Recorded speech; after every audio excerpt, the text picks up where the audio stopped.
Salam uşaqlar. Əyləşin, əyləşin. Necəsiz, yaxşısınız? Uşaqlar, bu günləri keçən dərs nə dərs vermişdim bu gün üçün? Qrup və alt. Kimlər oxuyub evdə, öyrənib və yaxud da? Ay, əhsən, əhsən. Yaxşı, kim danışmaq istəyər? Yerdə də danışa bilər, gəlib daskada da danışa bilər. Kim istəyir? Kimdən başlayaq? Yaxşı, buyur Məhəmməd Əli. Gəlirsən ya orada danışırsan? Ha, gəl, buyur. Müəllim, algoritm misal üçün müəllim deyək ki Kitabı götürə bilərsən. Kitabı götür, saçanda bax. Musiqi alətləri misal üçün nəfəs aləti, zərb aləti, kamança. Amma müəllim onları beləsinə ayırmaq olar. Amma qruplaşdıranda cədvəldə daha ayırmaq olar. Birinci sətirdə kamança aləti, ikinci sətirdə bəl işarəsini vururuq. Ya da ki, müəllim olmasa xeyr işarəsini vururuq. Beləsinə izah etmək olar. Qısa deyək, bax, qrup obyekti təsvir etmək üçün adətən onun ümumi, belə deyək də, adından istifadə edilir. Məsələn, burada belə bir şəkildə musiqi alətləri, düzdür? Misal üçün, ud var, qaval var, nağara var, zurna, tütək var, tar var, saz var, bir də kamança var. Biz bunlara oxşar, ortaq bir nöqtə nə deyə bilərik? Nə üçün istifadə olunur? Mahnı salmaq üçün, musiqi ifa eləmək üçün, düzdür? Deməli, nə olacaq? Musiqi alətləri qrupu. Aydındır? Sonra, var, deyək ki, həmən dediyim musiqi alətləri, məsələn, demək olar, zərb alətləri, yəni döyəc deyirlər də, düzdür? Ya əli ilə vurursan, səs çıxır və yaxud da ki, çubuqla vurursan, səs çıxa bilər. Məsələn, qoşa nağarı olsun, qaval olsun. Bir də var ki, simli alətlər. Məsələn, gitar ola bilər, tar ola bilər, kamança ola bilər, ud ola bilər, saz ola bilər və s. Simi yəni, işlətməklə ifa eləyir musiqini, düz? Bir də var ki, nəfəs alətləri. Nəfəs odur ki, yəni piləməklə o mahnı salınacaq, o ifa... Buyur, əgər artıq varsa, buyur, əlavə elə.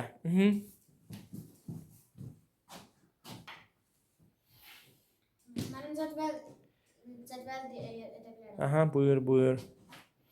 Buyur, nə bilirsən, danış.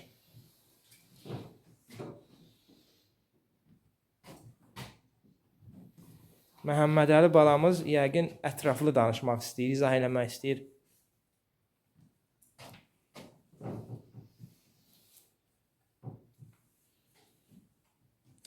Məhəmməd Əli yazınca mən sizə bir şey deyim. Baxın uşaqlar, biz musiqi alətlərin ayırdıqda simli alətlər, nəfəs alətləri, zərb alətləri, bu dediklərim nə olur? Alt qrup olur. Amma qrup nə olur? Yəni bir nöqtə ortaq nə olur? Musiqi alətləri qrupu. Deməli, bir dənə ortaq nöqtə ilə hamısını ifadə eləyəndə olur, nə? Qrup olur. Amma müəyyən bir bəhdlərə bölünəndə o şey olur alt qrup. Aydındır? Aha.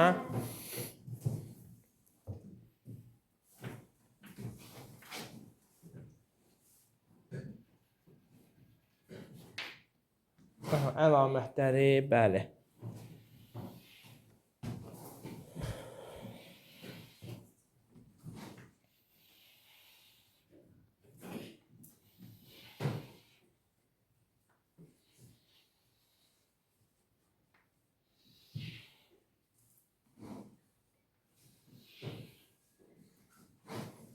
Birinci obyektin adlarıdır. Aha.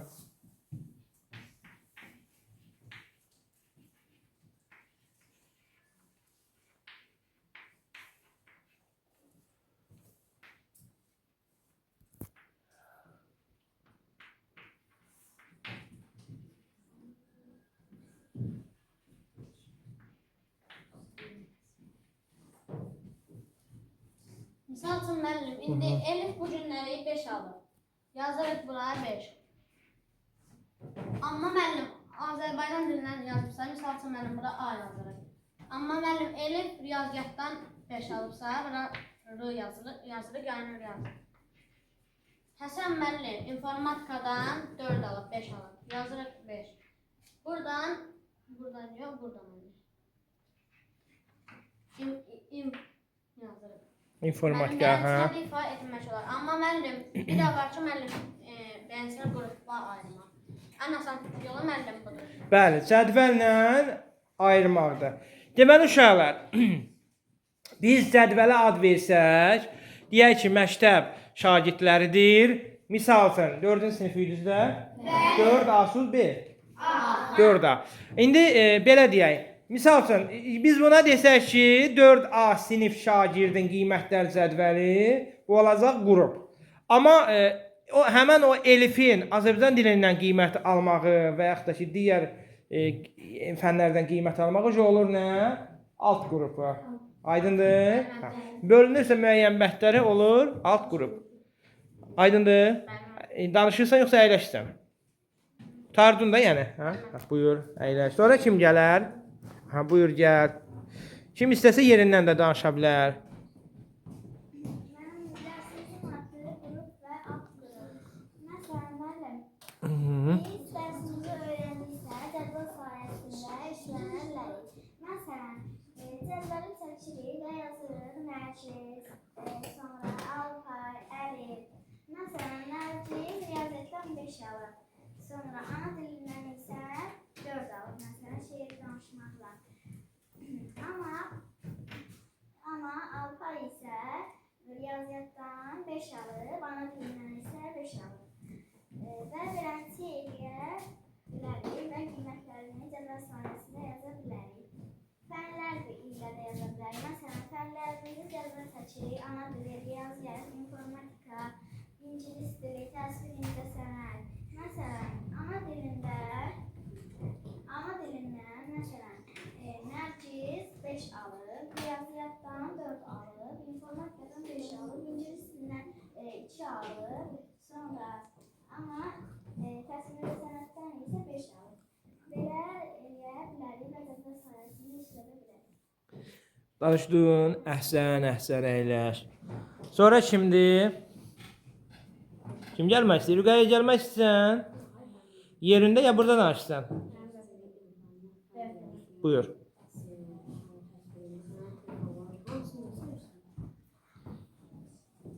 Dərsin adı qrup və alitet.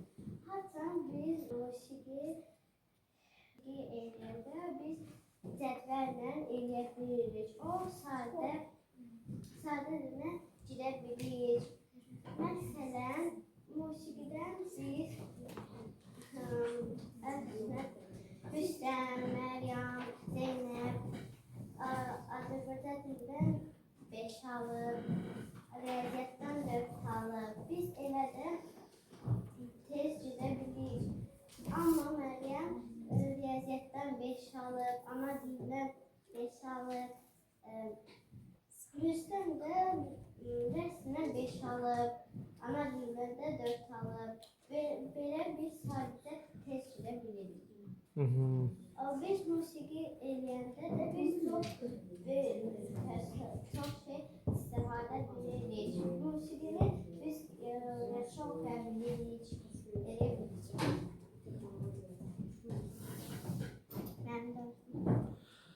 Aha, sonra qurtardın da. Aha, əyləş. Adın nə idi sənin?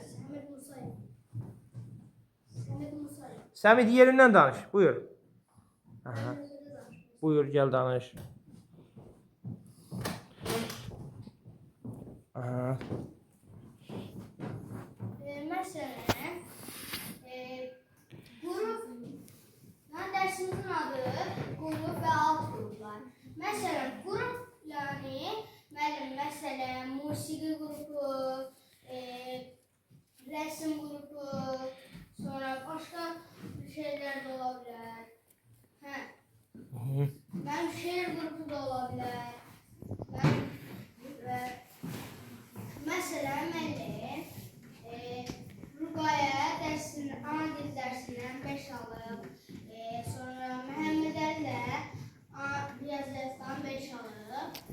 Həsənlə informatikadan 5 alır. Mənim bunlarla alt qrup. Məsələn, yani müəllim, bunlar müəllim qrup deyir. Mənim 5 alırlar. Mənim məsələn çoxu 5 alır, amma yarısı 4 alır. Danışdın? Səmid. Əla. Uşaqlar, yaxşı, qoy mən də sizə izah eləyim, siz də baxın. Deməli, hamının gözü kitabda olsun. Aha. Şəkildəki obyektlərin ümumi adı musiqi alətləridir. Deməli, ümumi adı nə oldu musiqi alətləri? Deməli, bu qrupdakı bütün obyektlərin ümumi əlamətləri var. İnsanlar tərəfindən düzəldilir, səs çıxarır, onlarda musiqi ifa olunur. Sonra bu qrupdakı obyektlərin özlərini də müxtəlif əşyalar, əlamətlərə görə qruplaşdırmaq olar. Məsələn, ud, saz, çamança və tarı simli alətlər qrupu, zurna və balabanı nəfəs alətləri qrupuna, nağara və qavalı isə zərb alətləri qrupuna ayırmaq olar. Bu yeni qrupların hər biri musiqi alətləri qrupuna daxildir. Başqa sözlə, onlar musiqi alətləri qrupunun alt qrupudur. Çünki onlardan yaranır. Sonra alt qrupa daxil olan hər obyektdə həm qrupun ümumi əlamətləri, həm də bu qrupun öz əlamətləri var. Məsələn, sazı insanlar düzəldir. O səs çıxardır. Onda musiqi ifa olunur. Bunlar musiqi alətləri qrupunun ümumi əlamətləridir. Eyni zamanda sazın simləri var. Bu isə simli alətlər qrupunun əlamətləridir. Aydın uşaqlar, keçəyin o birisi səhifəyə. Ötən dərsdə informatika fənni üzrə 4A sinifinin müvəffəqiyyət cədvəli verilmişdir. Hər hansı qiymət 5, 4, 3, 2 və s. qiymətlərlə təltif olunur. Sonra, şagirdlər haqqında məlumatı rahat əldə etmək üçün hamının həmin cədvəli başqa formada da göstərmək olar. Bir var, 1-1 deyəm, filan şagird filan qiymət alır, filan şagird filan fəndən filan qiymət alır. Bir var, 1-1 deyəm. Bir də var ki, müəyyən cədvəli WhatsApp qrupuna təqdim etməklə və yaxud da cədvəli daskada qeyd eləməklə və yaxud da bir sinifdə sinif koma təqdim etməklə siz, yəni qısa deyim ki, cədvəli görməklə siz görürsünüz ki, sizin qiymətiniz nə qədərdir, hansı fəndən nə qədərdir. Gördüyünüz kimi bu cədvəllə işləmək daha əlverişlidir. Gəlin uşaqlar, cədvələ baxın, sizə suallar verim. Baxın, o cədvələ baxın. Göstərirəm sizə. Bax bu. Gördünüz? Bəli, bəli. Müəllim oturub, şagird də qabağında. Şagirdlər də. İndi qulaq asın. Bax, suallar verirəm, hamı diqqətlə baxsın. Uşaqlar, diqqətlə baxın. İlham. İlham. Deyək ki, informatika fənnidir də. İnformatika fənnindən İlham neçə alıb? 5. Zəhra neçə alıb? 4. Əli neçə alıb? 5. Cədvələ baxın. Alpay. 5. Sevil. Azər. Nərgiz. Bir var, 1-1 deyəm. Bir də var ki, uşaqlar, gözün qabağındadır. Uşaqlar sırazı görür kim neçə alır. Gördünüz? Yəni alt qrupu və yaxud da ki, qrupu göstərmək, cədvəl şəklində göstərmək daha rahatdır, daha gözəldir. Ona görə gələcəkdə biz keçəcəyik. Verilənlər bazasının idarə etmə sistemləri var, VBIS. Həmən o sistemdə niyə cədvəllə göstərirlər? Çünki daha rahatdır, daha əlverişlidir, daha aydındır, daha sevikdir, daha tez emal eləmək olur cədvəllə. Aydındır? Aha. Yaxşı uşaqlar, bugünkü dərsimiz bu qədər. Salamat.